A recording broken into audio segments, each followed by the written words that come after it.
Planet Clark is an education and outreach partnership. This house is being built through this partnership with Habitat for Humanity, Quail Homes in Clark County. The land this home sits on has been turned over to Habitat. It was surplus county land that was just going to sit here. Donating the land to Habitat, cleaning it up, having a really good house built on it, get the property back on the tax rolls, and will benefit a Habitat family. We're putting together a SIPS built house. A SIPS house is a structurally insulated panel house that is going to be very energy efficient, very airtight, so the air we let in will be a high quality air. It won't be infiltrated from the crawl space or anything like that. Once the foundation went in, then the floor system went on. The floor system is what's called an engineered type product, using sort of waste materials that have been compressed and reshaped back into structural elements.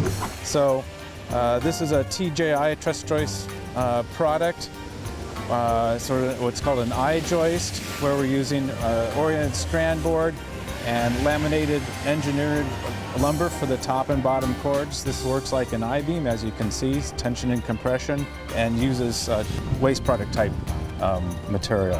One of the additional measures we're doing is adding a foam gasket between the floor deck and the bottom plate. That allows to give a cushioning surface that will stop air. It will seal that joint that typically leaks a lot of air on standard houses. So it's one of those tiny little features that add up to make an airtight, energy efficient house. We just got our SIPS panels arrived this morning from Idaho.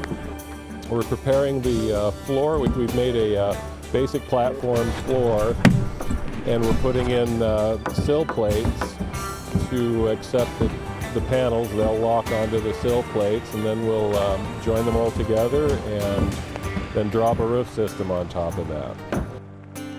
SIPS panels, structurally insulated panels, are basically a foam sandwich. They use a product called OSB, which is used very often in standard construction, but it's glued together like a cookie, basically. We have a foam filling that provides our insulation.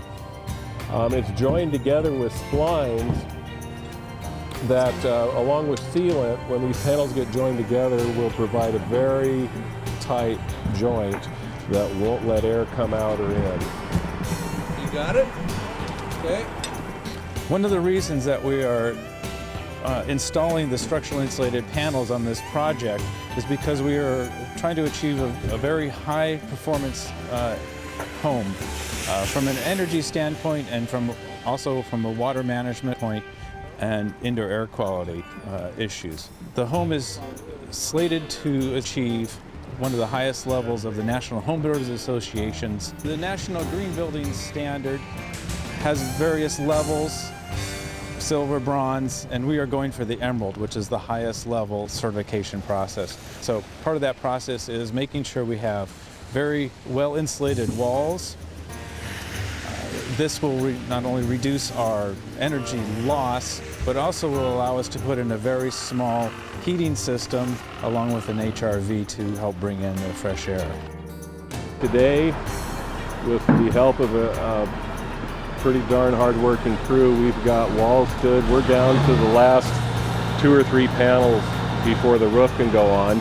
One of the critical parts of this type of job is the crane operator. They don't look like they're doing much, but their experience on swinging big heavy loads around with a bunch of people standing nearby is really a critical part.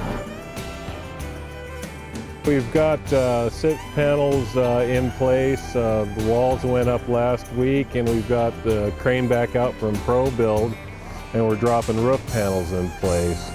During this time of year in the Northwest, a normal stick-built house could be exposed to the weather for a month, sometimes more. And there are disadvantages to having every piece of lumber that's going to be in your house be soaked through. That's one of the advantages of SIPS panels, is prefabricated panels come from the factory. They get dropped in place, and very quickly we will be out of the weather, and everything that goes inside that house will be dry. One of the challenges with this job is managing a volunteer labor force, but that's also one of the blessings. We're able to keep the cost of this house way down because of so many people giving up their spare time to come out in this terrible weather and work hard. I'd like to thank Vision Concrete, Cal Portland, Par Lumber, Exchange-A-Blade, Waste Connections, Nutter Corporation, Weyerhaeuser Corporation, and Greenstone Architecture. There are many donors to this house, but at this point, to get to here, these people that I just mentioned have really stepped up and donated and made this whole thing possible.